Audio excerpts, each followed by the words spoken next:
sa North Pole ang Pasko sa San Fernando, Pampanga. Binuksan na kasi doon ang pinakabagong atraksyon na Christmas Village. Trending din na yon ang walk-through Christmas Village ng The Orchid Gardens Resort na parang dinadala ka sa Disneyland.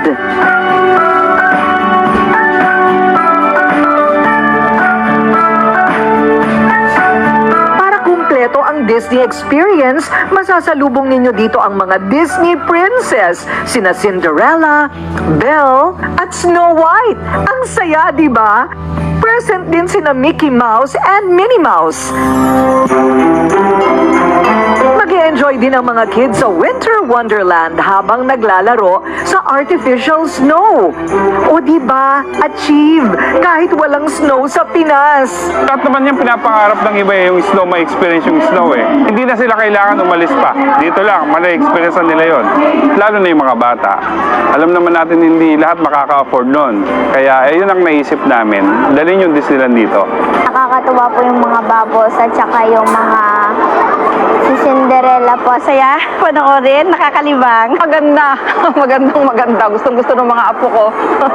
Ang dami pong tao, sobrang ganda po.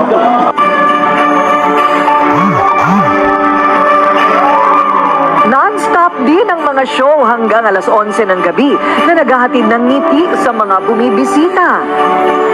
Perfect family getaway ang Pampanga Christmas Village. Bring back the smiles, especially in the children's spaces. Yun talaga ang dahilan. Kailangan sumaya ulit ang Kapaskuhan dito sa ating bansa. Tayong Christmas capital of the Philippines. Meron na tayong Nights of Lights, meron na tayong Christmas Village.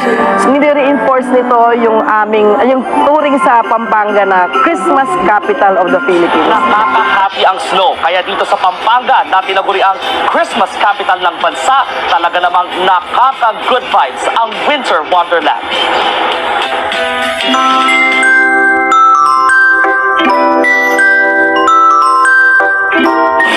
Pagpasok nyo pa lang sa Christmas Village sa Pampanga, parang nasa fairy tale na kayo.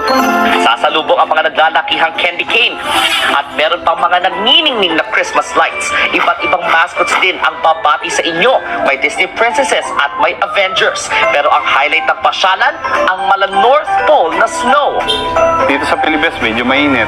So yung artificial snow natin, pati yung mga character natin, yung mga polar bear, yung mga snowman, naku, makikita mo lahat yan. Talagang feeling mo nasa North Pole ka na. Hanggang hindi pwedeng hindi ka kakain dito.